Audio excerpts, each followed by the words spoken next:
So, revision then.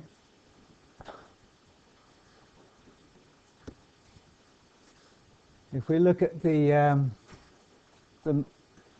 site with all the lecture notes on, I've put some exam revision on for you. So if you look at the top of the page,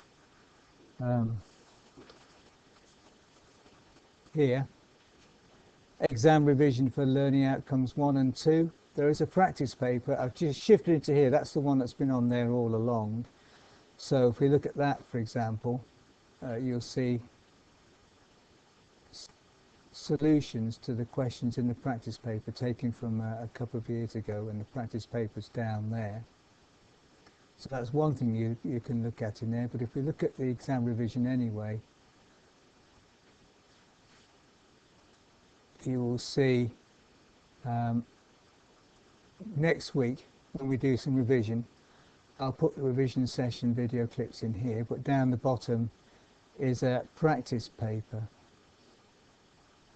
here, or sorry, revision tips, and this will be the formula sheet that I gave you anyway, so if you lose that or you want another copy, it's there.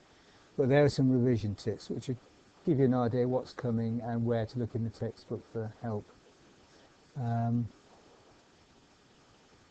Next week when we start revision, I will be driven by you. I haven't got any revision activities that I'm going to go through with you pre-planned. It's all on here, because either you're going to take those as really heavy tips as to what's coming in the exam and you won't bother to revise anything else, or I'll start misleading you by going through things and you'll think, oh, that's going to come up, and it doesn't. Okay, so it's probably better driven by you.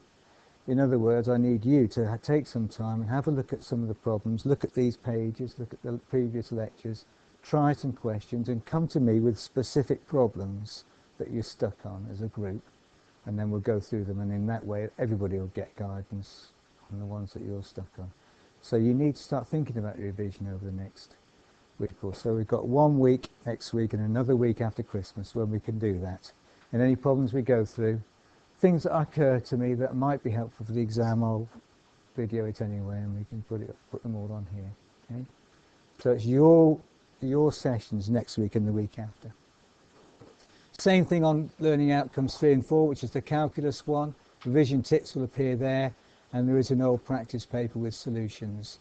So looking at these, use also the Maths at Lowestoft College site that I've pointed at you before. So if you're going through the textbook, you might not find that these exercises exactly match with the exercise in your textbook, but you'll see there's problems on integral calculus, differential calculus for learning outcomes 3 and 4, and then the algebra and the trigonometry, etc., for learning outcomes 1 and 2. So you see solutions to lots of the questions in the textbook in there.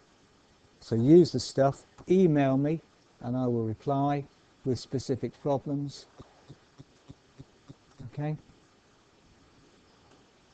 Right, so I'll stop that there.